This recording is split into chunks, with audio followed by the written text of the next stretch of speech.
ආයුබෝවන් ආදරණීය දරුවනේ 3 ඉඳලා 4 ශ්‍රේණියට ඇවිත් ඉන්න ඔයාලට පරිසරයේ විෂයේ තේමා 16ක් ඉගෙන ගන්න තියෙනවා.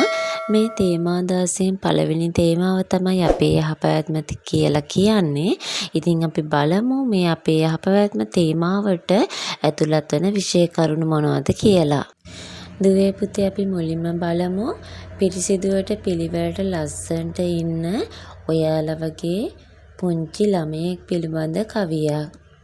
පිරිසිදුයි පිරිසිදුයි පිළිවෙලයි පිළිවෙලයි හැමෝම අපි ලස්සනයි පිරිසිදුයි.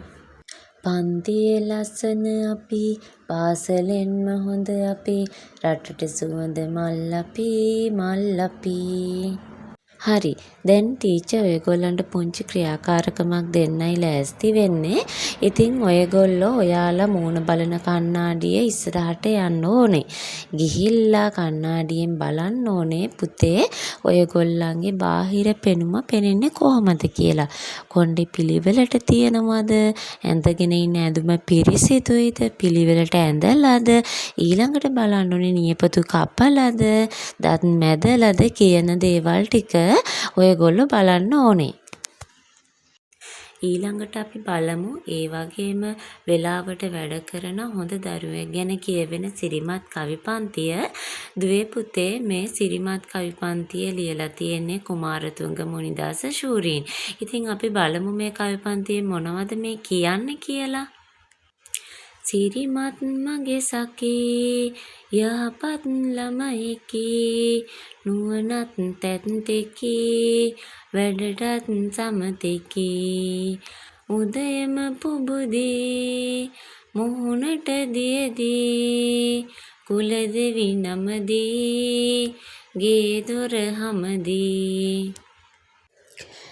මේ සකී කියලා කියන්නේ දුවේ පුතේ යහළුවට. ඒ කියන්නේ සිරිමත් කියන මගේ යහළුවා යහපත් ළමයෙක්ලු. ඒ වගේම තමයි යාට නුවණ තියෙනවලු. ඒ වගේම වැඩටත් සමතෙක්ලු.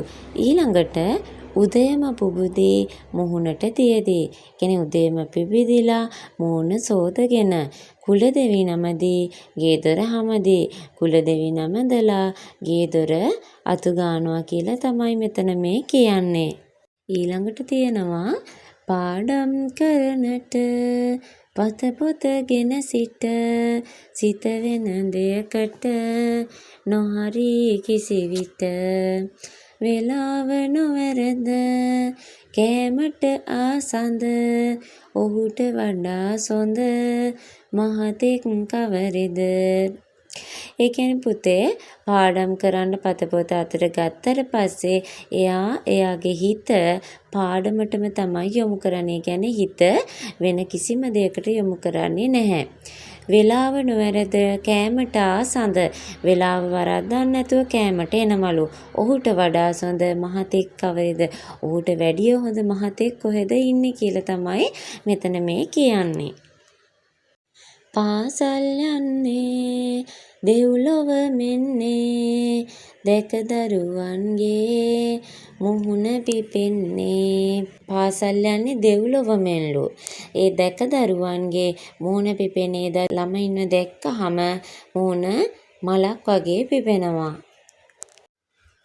ඊළඟට බලන්න මේ මාතෘකාව පොදු දෛනික කාලසටහනක් හදමු. දෛනික කියලා කියන්නේ පුතේ දිනපතා. පොදු කියන්නේ සෑම දෙයකටම අයිති. ඉතින් මේ පොදු දෛනික කාලසටහනක් කියලා කියන්නේ දිනපතාම එකම කාලසටහනකට අනුව වැඩ කිරීම. එහෙනම් මේ දෛනික කාලසටහනක් පවත්වාගෙන යාමෙන් අපට සැලසුමකට අනුව වැඩ කරගෙන සාර්ථක වෙන්න පුළුවන්.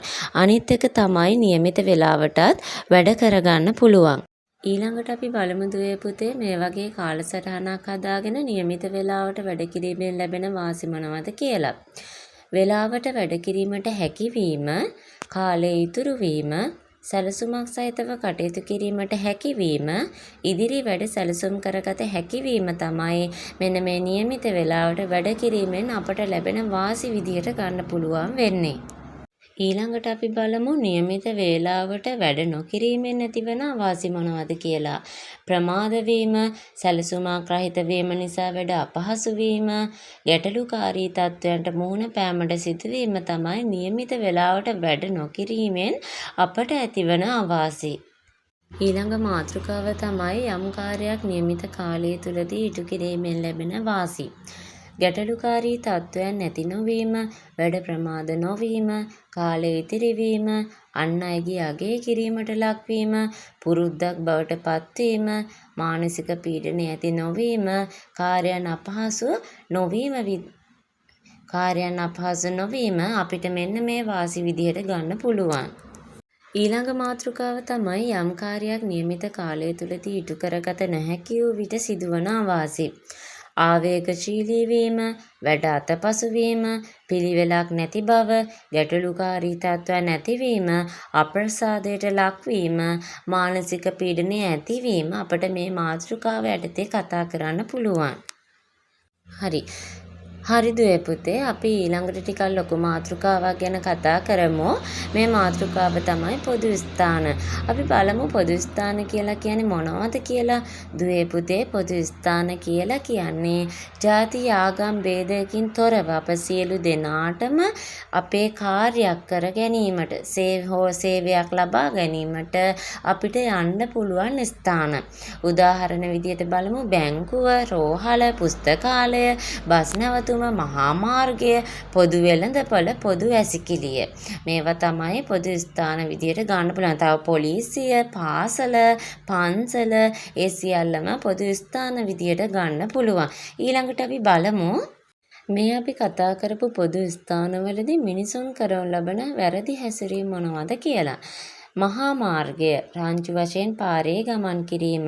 පුස්තකාලය, ශබ්ද ඇසෙනසේ කතා කරමින් හැසිරීම. පොදු වාහන, අලාභ හානි සිදු කිරීම. බැංකුව, රෝහල, පොලිමේ නොසිට බලහත්කාරයෙන් ඉදිරියට යාම. පොදු වැසිකිළිය, අපිරිසිදුව භාවිත කිරීම. දුවේ පුතේ, තොපි කොළයක් බිම දැමීමේ සිට අන් අයට හිරිහැරයක් හෝ එම ස්ථානයට හිරිහැරයක් බාධාවක් වෙනසේ කරනු ලබන සියලු ක්‍රියා වැරදි හැසිරීම් විදිහට ගන්න පුළුවන්. ඉතින් මෙන්න මේවා තමයි මේ පොදු ස්ථානවල ප්‍රධාන වශයෙන් කරනු ලබන වැරදි හැසිරීම්. ඊළඟට අපි බලමු පොදු ස්ථානවලදී මිනිසුන් විසින් කරනු ලබන වැරදි හැසිරීම් මගහරවා ගනිමින් කළ හැකි නිවැරදි ක්‍රියා මොනවද කියලා. මහා මාර්ගයේදී නම් සංවරව පාරේ ගමන් කිරීම. පුස්තකාලයේදී නිශ්ශබ්දව අන් අයට බාධා නොවන ලෙස හැසිරීම. පොදු වාහනවලදී අලාභ හානි සිදු නොකරමින් විනීතව ගමන් කිරීම. බැංකුව, රෝහල වැනි ස්ථානවලදී තමාගේ වාරයේ පැමිණෙන තුරු රැඳී සිටීම. පොදු වැසිකිළිය සෑම විටම පිරිසිදුව භාවිත කිරීම. ඊළඟට අපි අවසාන වශයෙන් සාකච්ඡා කරමු අපි මේ කතා කරපු පොදු ස්ථාන ආරක්ෂා කළ යුත්තේ ඇයි කියලා. පුතේ, මෙන්න මේ වගේ පොදු ස්ථාන තියෙනවා නම් අපිට පහසුවෙන් සේවයක් ලබා ගැනීමට අපේ කාර්යයක් සිදු කර ගැනීමට පුළුවන්. ඉතින් එකක් තමයි පහසු බව. ඊළඟට වියදම් අඩුවීම නිසා ඊළඟට සෑම දෙනාටම ප්‍රයෝජනවත් නිසා මෙන්න මේ පොදු ස්ථාන අපි ආරක්ෂා කළ යුතුයි. එහෙනම් දුවේ පුතේ, අපේ යහපැවැත්ම කියන තේමාව යටතේ අපි කරුණු කීපයක්ම මේ පාඩමෙන් සාකච්ඡා කළා. ඉතින් තව කරුණු බොහොමයක් සාකච්ඡා කරන්න තියෙනවා. ඉතින් ඒ කරුණුත් ඉදිරි පාඩම් තුළින් අපි සාකච්ඡා කරමු. එහෙනම් ඔයගොල්ලෝ හැමෝටම ආයුබෝවන්.